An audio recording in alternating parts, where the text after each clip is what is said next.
Good evening, friends. My name is Mohammed. I am the founder of Revenue.in, an e-commerce portal, and mcoach.in, a digital product management and training consultancy. Our focus is to build tools that will ensure product managers can implement design thinking on a day-to-day basis. So today I wanted to actually talk to you and demystify this idea of product management. The idea of product management existed. It is nothing new.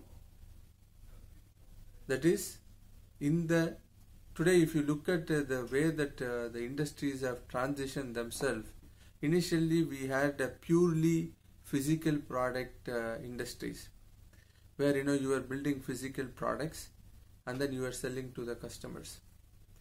And that particular physical product industry had its own life cycle in terms of how the products were conceptualized, how the prototypes were built, and how the market feedback was achieved, and how the product adjustments were there, and then how the manufacturing process itself improved to deliver an efficient and effective product. They had their own, what I call is 30-year cycle to improve each and everything within their operations, to ensure that the business of producing, selling, and collecting and recycling, that particular thing became a well-oiled machine. In this whole gamut of getting this business over a period of 30 years to become a well-oiled machine, many roles were introduced and many roles were removed, many roles were ignored. Product management is one such role.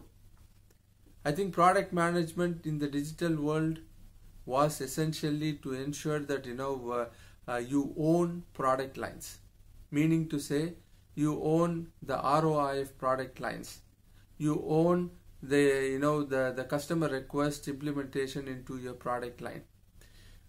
So if you look at manufacturing process, the feedback cycles were longer, right? That is, you have to build, deploy, market the product, sell, give it to the customer, distribute it. By the time the feedbacks were coming back, the product manager itself would have changed. So as time went by, because of this long feedback cycle nature, the role of product manager lost its significance and was eaten up by different functions within the organization. Because of that splitting up of that product management role, what happened was what we call is organizational silos, innovation not happening in a proper way. And only people were able to identify that only over a period of 30-40 year cycle. By that time they figured the whole thing out, and they tried to optimize for their silos. The whole manufacturing revolution is lost, meaning to say it has it has matured, and it has the manufacturing has become more dependent on technology. And that is where the technology revolution started. That is, the digital products became very, very important. Initially these digital products were what I call is done as a project, done as special purpose customizations for that particular customer. And then over a period of time the products actually became customizable or configurable products, like the companies like SAS, SAP, Oracle. They all actually they all manifested the best versions of configurable products. But what has happened is with that revolution and the new revolution in terms of digital distribution, which is the SaaS, that came, and what happened is the feedback cycles became very, very, very short. That is you deploy the software, you get the customer feedback.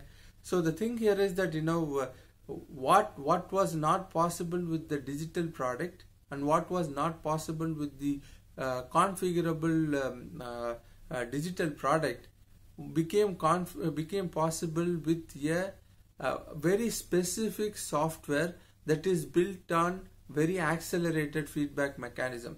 So now in this particular case, what happened is like the role of product manager became very important, because the feedback cycles are so fast, so accelerated.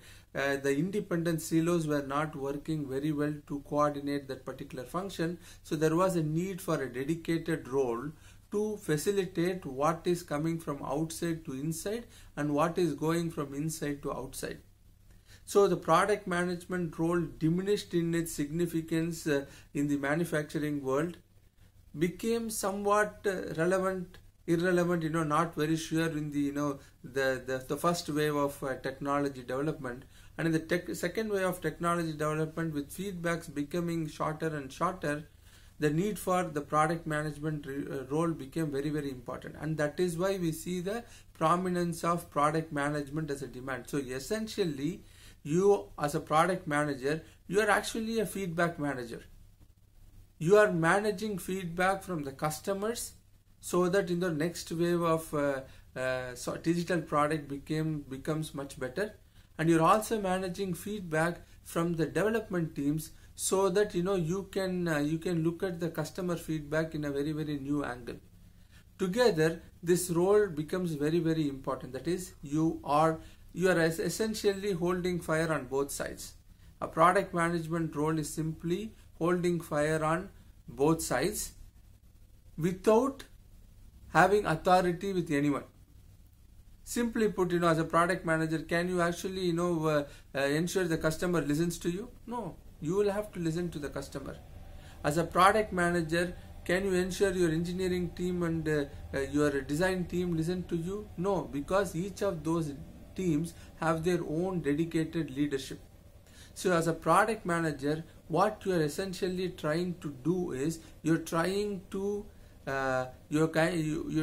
basically manage the many-to-many relationship into a one-to-many relationship. So you are being the anchor to receive all the inputs and spread the inputs, and so that the information feedback loop becomes as fast as the customer feedback loops.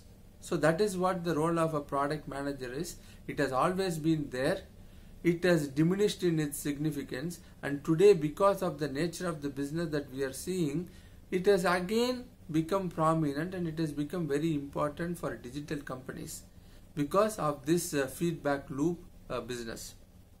I hope I'm able to clear some of those misconceptions, and even give you some insights about essentially what the role of a product manager is. Okay, hope this helps. See you in another video. Thank you so much for listening.